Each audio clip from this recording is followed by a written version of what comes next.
Excuse me, folks. I'm having some technical difficulties here. I'll be right with you. Just hold on one moment, please. Um, maybe they've already keyed in on my connection. The National Journal raised questions over confirmation that Verizon, which has over 100 million Americans as customers, secretly has been handing over documentation of its telephone calls to the National Security Agency, or the NSA. Calibrating the appropriate level of outrage will probably occupy us for most of the day, the report said. The WorldNet Daily um, reported that the FBI wants changes made in the industry requirements so the agency would possess a backdoor to all communication software and hardware. The FBI has complained that its agents cannot always get a court order to obtain access to the communications they want. That's the very reason why we require a court order. And if they're having problems getting a court order, then there's probably genuine reasons for why they should not be given access to that information. And they're trying to uh, subvert the current laws that are on the books protecting the privacy uh, of the American citizens.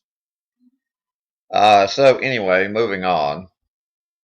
Of course, we have already said, that the FBI was requesting backdoor to software. Now we're finding out that they knew all about the Saudi 9/11 hijacker ties, but they lied to protect national security. Well, the whole thing was about national security. The whole thing prompted huge changes in the way we live our daily lives in order to protect our national security.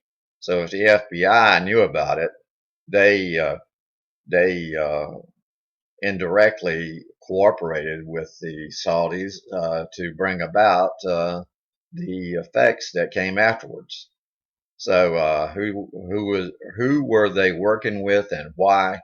Uh, we'll find out who, the what, and the why. And the FBI has known for over a decade about the links of powerful Saudi interests and the 9/11 hijackers, and the Saudis have been forcibly uh, to tactically admit that it lied about all the stuff for years. The Saudis and the FBI. The case In case the import is not clear, let us state emphatically this is a huge development. In court filings seeking to stave off the media freedom of information request, the FBI has stated that releasing the documents related to the issue would harm national security. Huh. Well, you make up your own minds, folks. I mean, that again is sort of like an oxymoron there. I mean, the whole thing was about national security, and they're saying that telling you about their uh, their lack of action, as documented, the release of that knowledge would harm national security. So, as proof of the sensitivity of the matter, the FBI gave a judge a document dated April 4th, 2002, in which the FBI stated that its own inquiries revealed many connections between a well-connected Saudi family with a house in South Florida and individuals associated with the terrorist attacks on 9/11, 2001. So, you've got the government trying to protect itself, but yet it seeks to go further and further, intruding into the private citizen's life, and by putting backdoor in all the software, so they'll know exactly what you've done and exactly where you were and when you did it, and you may be called on the carpet to have to give an account for it. You may not have the records that they have, so it's like stacking the deck against you, so to speak. That again is a commentary. That is not, you know, in the article itself, but that is an interpretation on my part. You read the article and you make up your own mind and interpret it in your own way, and that's coming from blacklistednews.com. Um, and the next news item is more radioactive leaks are reported at Japan's Fukushima plant. The operator of Fukushima Daiichi nuclear power plant on Wednesday admitted it had found another leak of radioactive water, the latest episode of a growing catalog of mishaps.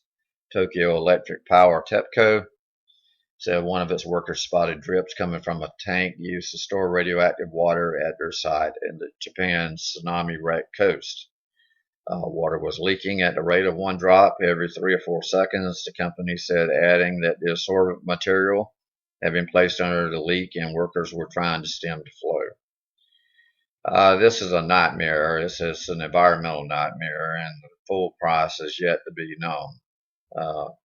The full impact of it. It has leaked into the Pacific Ocean, and radioactive items have washed up on the U.S. coast and Washington State and Alaska and the Northwest. They have seen things coming from there that were radioactive. So anyway, moving along, we have an article that is Big Brother related as well. And this is saying, and it's coming from blacklistednews.com. It says, will electronic tattoos replace internet passwords and all other forms of identification? Well, they've been talking about real ID for years now, and they've been trying to find a time to implement it. And a lot of times a totalitarian government or a government such as what Hitler had will create a situation that will bring about the excuse that they need to implement some sort of policy. It was the night of Chrysalis, the night of breaking glass over in Nazi Germany, that allowed them to put into effect that their social policies and their methodologies for taking care of their final solution for the Jewish people that died in those in that war, with the concentration camps and so forth. But this is a news report coming from blacklisted.com, and it says, would you wear an electronic tattoo if you couldn't log onto the internet without one? That may sound crazy to many of you, but the technology for such a system already exists. RFID tattoos have existed for quite some time now, and they are already being used on animals. Of course, they tell you to chip your pet so that your pet can be identified and returned back to you. They take a poison pill and wrap it up with a candy coating, and then they sell it to you. And it has a nefarious effect if this data is being used in a wrong way. In other words, they can track you. They can basically control what you have access to and what you don't, and they can control whether or not you have access in the job market, or if you have a job, or if you maintain a job. They will also have the ability to say whether or not you can get into your bank account or not. So they can either give you a green flag or they can red flag you. Either way, it can be used for good or evil. So the question is it really worth it, folks? I mean, just because we have it doesn't mean that we should actually go in that direction. But the article goes on and it states an entirely new generation of electronic tattoos have been developed that can monitor your vital signs, interact with your mobile phone, and even communicate directly with your mind. Yeah, that sounds a little scary to me. It can communicate directly with your mind. That means it can be rebroadcast to some other sources, to where it can be recorded and used for good or evil. These new electronic tattoos are thinner than a human hair and they are going to fundamentally transform the way that we think about human identification. Well, for quite some time now, it seems like they have been all thumbs about keeping information safe from internet hackers. The people in South Carolina can attest to that fact because everyone that filed electronically by, for their South Carolina um, tax forms um, have been their security has been compromised by hackers, and now we're all under the gun, so to speak, as being pliable in the hands of the people who may or may not decide to use you or your ID rather, assuming your identification and creating other things like accessing your bank accounts, accessing your email, and doing things of that nature. It's becoming increasingly difficult, the article says, to determine if someone is actually who they say they are. We never had that problem before. I don't know why now we have that problem. Uh, we've we, we've just basically left the door open for that to happen. And as even more of our commerce gets conducted through the internet, which is the key word there, I've worked, in the IT industry for quite a few years, and I knew that this was eventually happening, and I could see it transpiring right before my very eyes. But to ordinary people, they don't know just how vulnerable their PCs are, and that there is no real security on the internet, no matter if you have encryption or not. Um, the banks say that their systems are safe, but your system may be compromised, and they may have what they call key loggers that they can put on your PC to record your keystrokes and report it back to them later, so they could garner and record all of your passwords for whatever you're getting into and track you and get into and assume your ID and create all kinds of havoc and mischief in your life. Um, so it says, and as even more of our commerce gets conducted through the internet, identity security is going to be absolutely critical.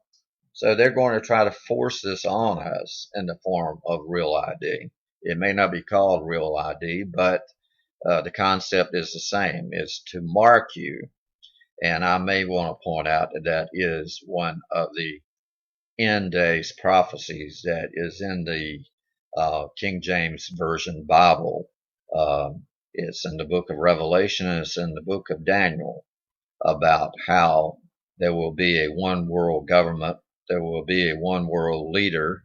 He will come to power and take over economically due to the confusion that's going on. And he will push for a way of identifying people, whether or not they worship or they subscribe to what his policies are. And if they do not sign on, then they're left at the train station. They are deemed non-citizens.